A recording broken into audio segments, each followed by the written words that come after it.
दोस्तों, लर्नेड भैया की क्लास में आपका स्वागत है। आज की क्लास में हम भारत के मंदिर का अध्ययन करेंगे और भारत के मंदिर की वास्तुकला को हम राज्य भर देखेंगे।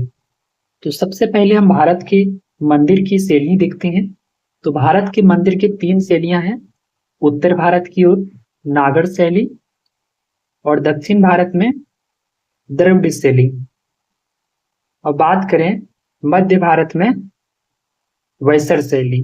ठीक है, उत्तर भारत में क्या बताएं? नागर शैली, दक्षिण में द्रविड़ और मध्य में वैसर शैली।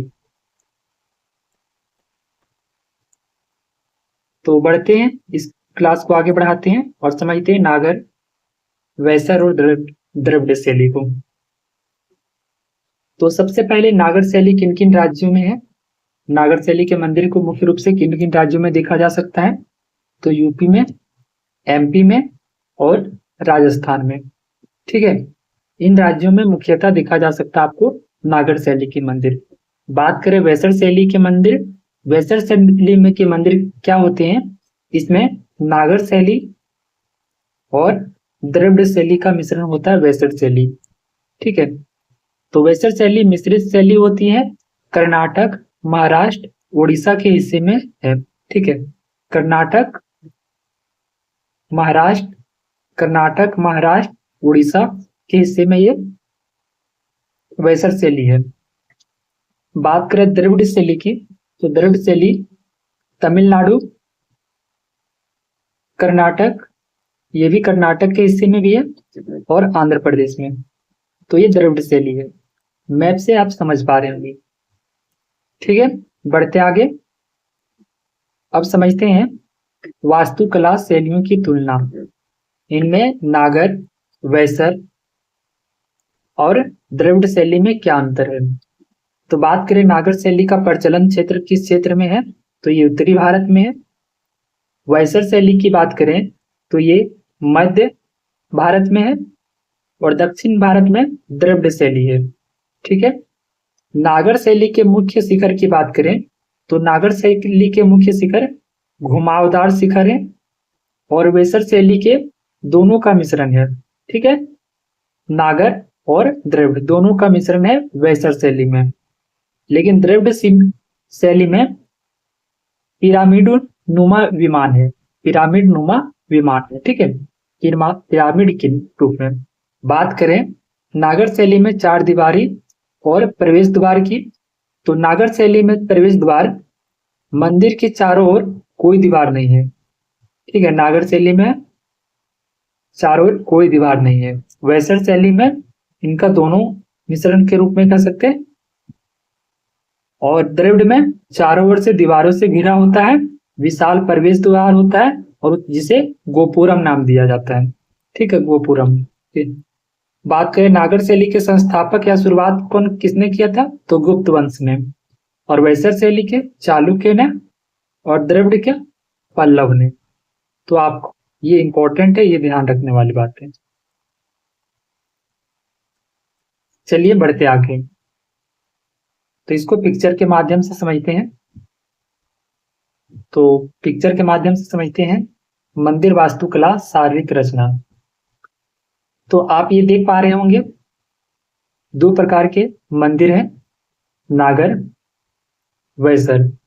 नागर में किस रूप में है? घुमावदार है और इसमें पिरामिड नुमा शैली है। ठीक है, तो इसमें देखें शिखर के ऊपर क्या है?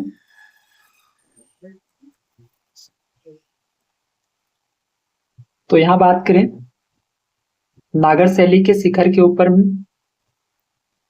जो यहाँ शिखर के ऊपर में जिस प्रकार है, इसे आमलक कहा जाता है। क्लस के रूप में है तो आमलक कहा जाता है। और शिखर के नीचे जो है, शिखर के ऊपर के यहाँ जो इस भाग में है, इस भाग को शिखर कहा जाता है, गर्भगृह के ऊपर। ठीक है, शिखर, गर्भगृह के ऊपर को हम शिखर कहते हैं। ठीक है, मतलब समझिए ये शिखर है, इसे शिखर कहेंगे और इसे आमलक। ठीक है, और ये शिखर किसके ऊपर होता है? गर्भगृह के ऊपर होता है। ठीक है, तो ये देख रहे हैं सबसे नीचे का क्या भाग है, गर्भगृह।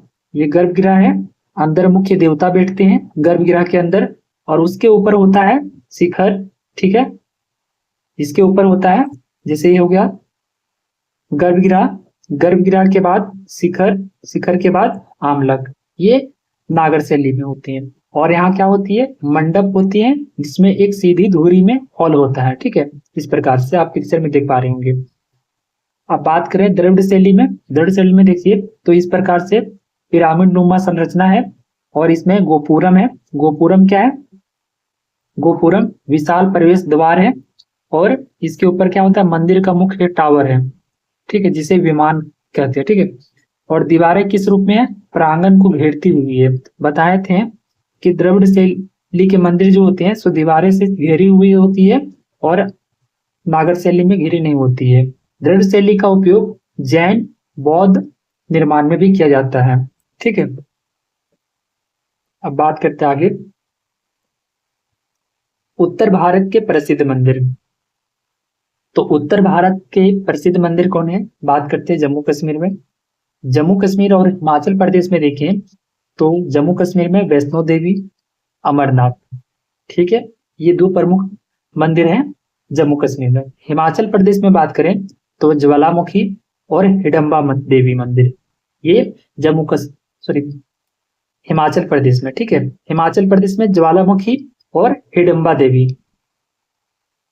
दिल्ली में बात करें तो अक्षरधाम, कमल मंदिर जिसे बहाई में है, और जामा मस्जिद। ठीक है, दिल्ली में अक्षरधाम, कमल मंदिर और जामा मस्जिद।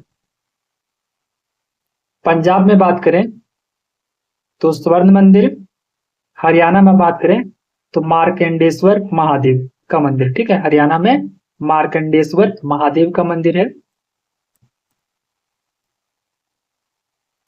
अब बात करें पश्चिम और मध्य भारत के प्रमुख मंदिर।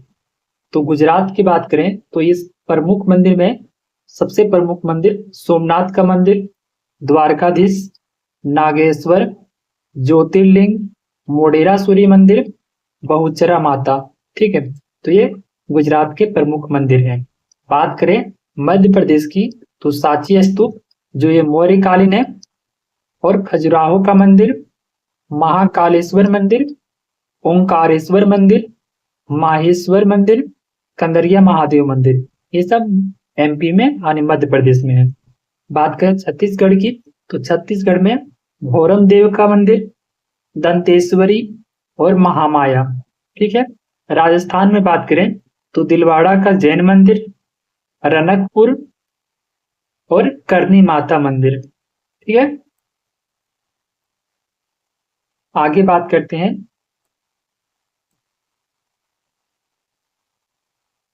पूर्वी भारत की। तो पूर्वी भारत में उत्तर प्रदेश की बात करें, बिहार की, और वेस्ट बंगाल की, और उड़ीसा। तो सबसे पहले हम उत्तर प्रदेश की बात करते हैं। तो उत्तर प्रदेश में धामे का स्तूप जो सारनाथ का है, भरहुत स्तूप और काशी विश्वनाथ, ये तीन मंदिर प्रमुख है। ठीक है, तीन प्रमुख। और बिहार की बात करें तो महाबोधि जो कि बोध गया में है, और मुंडेश्वरी मंदिर। पश्चिम बंगाल में बात करें दक्षिणेश्वरी काली, दक्षिणेश्वर काली। ठीक है, यानी यही दोनों एक ही है, बेलूर मठ। ठीक है, उड़ीसा की बात करें तो जगन्नाथपुरी, लिंगराज भुवनेश्वर, लिंगराज जो मंदिर है भुवनेश्वर में, और जगन्नाथपुरी में। ठीक है, बात करें कोणार्क सूर्य मंदिर तो ब्लैक पेकोड़ा के नाम से जाना जाता है, और किसके द्वारा बनाया गया था, नरसिंह देव प्रथम द्वारा। ठीक है, ये कामुक मूर्तियां यहाँ और शिलालेखों के लिए उल्लेखनीय है। यहाँ हाथी गुम्फा शिलालेख भी है। पूर्वोत्तर भारत की बात करें तो पूर्वोत्तर भारत में कौन कौन से राज्य आ जाएंगे, असम, सिक्किम, अरुणाचल प्रदेश, मणिपुर, नागालैंड, त्रिपुरा। इन राज्यों के प्रमुख त्योहार की बात करें, असम में कामाख्या, नवग्रह, हयग्रीव, माधव और उग्रतारा। ऑप्शन में क्या बताएं? कामाख्या, नवग्रह, हयग्रीव, माधव और उग्रतारा। सिक्किम की बात करें तो किरातेश्वर मंदिर सिक्किम की, और अरुणाचल प्रदेश में बात करें तो मालिनी थान मंदिर। ठीक है। मणिपुर की बात करें तो गोविंद जी मंदिर, और नागालैंड में दीमापुर कालीबाड़ी। ठीक है। त्रिपुरा में बात करें तो सुंदरी मंदिर, उनाकोटी गुफा, ये पूर्वोत्तर भारत के त्रिपुरा में है।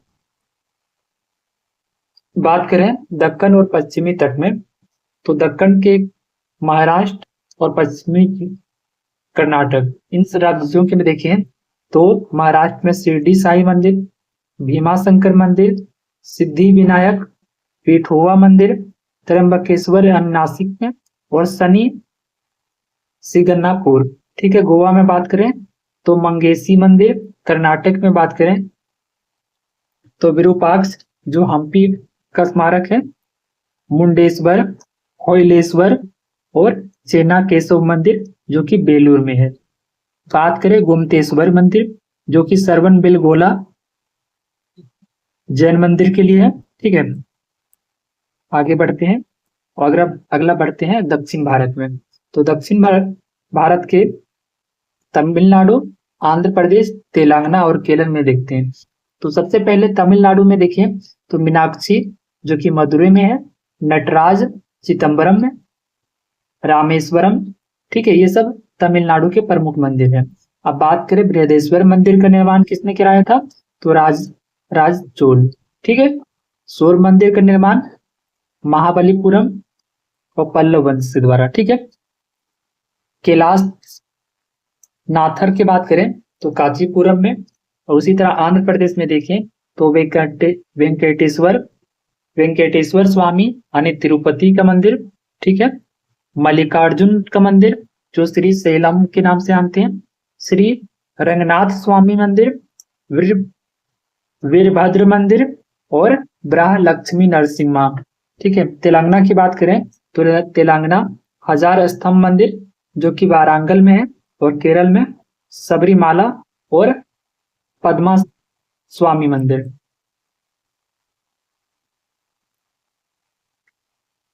अब बात करते हैं पवित्र 12 ज्योतिर्लिंग जो भगवान शिव को समर्पित है।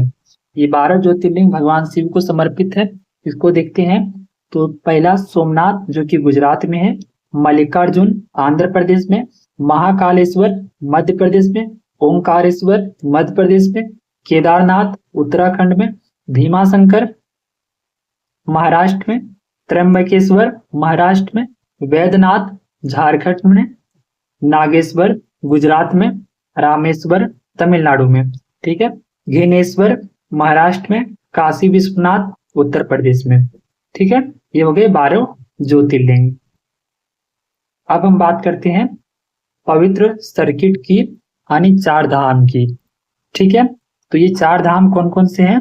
उत्तर की ओर हम देखें तो उत्तराखंड में दो हैं, बद्रीनाथ और केदारनाथ। ये दोनों कहाँ हैं? उत्तराखंड में। ठीक है। बात करें पश्चिम की ओर तो गुजरात में द्वारका, और दक्षिण में तमिलनाडु में रामेश्वरम। ठीक है। ये तो 4 धाम हैं। ठीक है। तो हम देखते हैं लास्ट अल्टीमेट एग्जाम चेकलिस्ट में सीमा पार में हम देखें तो हिंगलाज माता जो कि मकरान में है, सीमा पार के मंदिर हिंगलाज माता मकरान में है, और कटास राज। ठीक है। ये सीमा पार है। किसके पार है सीमा पार? Pakistan, across border Pakistan. ठीक है। वास्तुकला के निर्माता हम देखें तो गुप्त वंश के वास्तुकला में हम देखें तो नागर शैली की शुरुआत हुई थी गुप्त वंश ने। पल्लव वंश ने द्रविड़ शैली के मंदिर बनवाए हैं, और राज चोल ने और नरसिंहदेव प्रथम। ठीक है। तो हम सबसे पहले बात करें चालुक्य ने वेसर शैली की शुरुआत की। ठीक है। और पल्लव वंश की बता दें कि द्रविड़ शैली की शुरुआत की थी, जैसे सौर मंदिर महाबलीपुरम। राजा चोल ने बृहदेश्वर मंदिर, नरसिम्हा देव प्रथम ने कोणार्क सूर्य मंदिर। ठीक है, अब बात करते हैं विशेष तथ्य। यूनेस्को साइट में कौन सा मंदिर शामिल है? तो रामप्पा का मंदिर जो कि तेलंगाना में है, और बौद्ध या जैन के लिए उपयोग ज्यादातर है तो द्रविड़ शैली का मंदिर। ठीक है, बौद्ध या तो जैन उपयोग क्या करता है, कौन सा मंदिर? द्रविड़ शैली का। ठीक है, आज का क्लास यहीं समाप्त करते हैं, मिलते हैं अगले क्लास में।